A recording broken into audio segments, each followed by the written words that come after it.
దోపిడీకి పాల్పడ్డ 4 నిందితుల అరెస్ట్, మరో 2 పరారు. ఆందోళ్ మండలం సంగుపేట వద్ద నాందేడ్ అకోలా ప్రధాన రహదారిపై తెల్లవారుజామున దారి దోపిడీకి పాల్పడ్డ నిందితులు అక్రమ రేషన్ బియ్యంను మహేంద్ర ట్రాలీ ఆటోలో హైదరాబాద్ నుండి తరలిస్తున్న ఆటోను తమ కారులో వెంబడించి దొంగిలించిన 6 మంది నిందితులు. జహీరాబాద్ లో నిందితులను అదుపులోకి తీసుకున్న జోగిపేట పోలీసులు నిందితుల వద్ద నుండి ఒక కారును, మహేంద్ర ట్రాలీ ఆటోను సీజ్ చేసి జోగిపేట పోలీస్ స్టేషన్ కు తరలించారు. నిందితులు జహీరాబాద్ కు చెందిన వారిగా గుర్తించారు. మరో 2 నిందితుల కోసం గాలింపు చర్యలు చేపట్టారు. 16 తారీఖు నాడు మెగావాట్ పులిసి అనే వ్యక్తి వచ్చి సాయంత్రం 8 ప్రాంతంలో దరఖాస్తు ఇచ్చాడు. దాని సారాంశం ఏంటంటే, ఆ రోజు 16 తారీఖు నాడు ఉదయం అతను ఇంకో అతనితో ఒక కొలీగ్ ఇద్దరు కలిసి బొలెరో వెహికల్లో హైదరాబాద్ నుండి ప్రభుత్వ బియ్యం తీసుకొని వస్తుంటే మన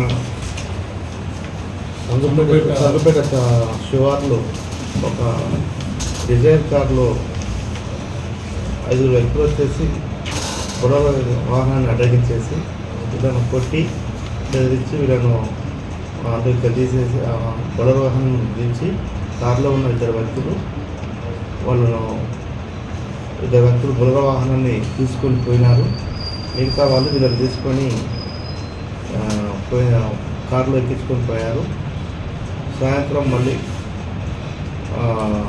అద్దూరు లిమిట్స్లో వాళ్ళు వదిలిపెట్టి బొలెరో వాహనం ఎక్కడ ఉందో వాళ్ళకి చెప్పి బెదిరించి పారిపోయినారని చెప్పేసి దరఖాస్తు వస్తే కేసు నమోదు చేయడం జరిగింది. దీంట్లో మా జోపేట సిఐ గారు, జోపేట ఎస్ఐ, మా సర్కిల్ సిబ్బంది కూడా టెక్నికల్ కొంత అవైలబుల్ ఎవిడెన్స్ ద్వారా సీసీ ఫుటేజ్ లాంటి టెక్నికల్ ఎవిడెన్స్ ద్వారా దాన్ని ఇన్వెస్టిగేషన్ చేస్తే తెలిసింది ఏంటంటే, చివరకు ఒక 6 వ్యక్తులు మొహమ్మద్ సోహెల్, మొహమ్మద్ షఫీకాస్, మొహమ్మద్ ఇలియాస్, సోయల్, అహ్మద్, అఫ్రోజ్ అని 6 వ్యక్తులు కలిసి ఈ నేరం చేసినట్టుగా తేలింది. అందులో వచ్చిన వాళ్ళు 5 కానీ ఒక వ్యక్తి వాళ్ళకి అక్కడ ఉండి చేపించాడు, వాళ్ళకు నేరానికి సహకరించింది కాబట్టి 6 వ్యక్తులు అయ్యారు. కాబట్టి వాళ్ళందరినీ కూడా గుర్తించేసి దాంట్లో 4 వ్యక్తులను అదుపులోకి తీసుకొని ఈరోజు ఉదయం 6 గంటలకు అదుపులోకి తీసుకొని ఈ నేరానికి ఉపయోగించినటువంటి షిఫ్ట్ కార్ను మరియు నేరంలో దొంగిలించబడిన బియ్యాన్ని కూడా రికవర్ చేయడం జరిగింది. వీళ్ళందరినీ కూడా రిమాండ్కు పంపడం జరుగుతుంది. ఇది ఓన్లీ ఈ రైస్ బిజినెస్లో ఉన్నటువంటి రైవల్టీ వల్ల జరిగినట్టుగా తెలుస్తుంది. గ్రూప్స్ రైస్ బిజినెస్ చేసే వాళ్ళ దాంట్లో రైవల్టీ ఉన్న వాళ్ళు ఒక గ్రూప్ వాళ్ళు ఇంకో గ్రూప్ వాళ్ళను పగతోటి చేసినట్టుగా తెలిసింది. వీళ్ళందరినీ కూడా మిగతా 2 కూడా పట్టుకొని అందరినీ కూడా కేసు నమోదు చేసి రిమాండ్కి పంపడం జరుగుతుంది.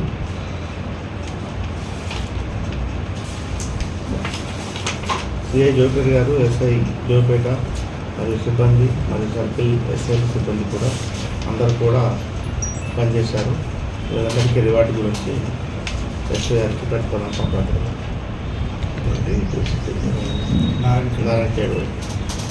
టువర్డ్స్ బీదర్ 40 బ్యాగ్స్ నుంచి 25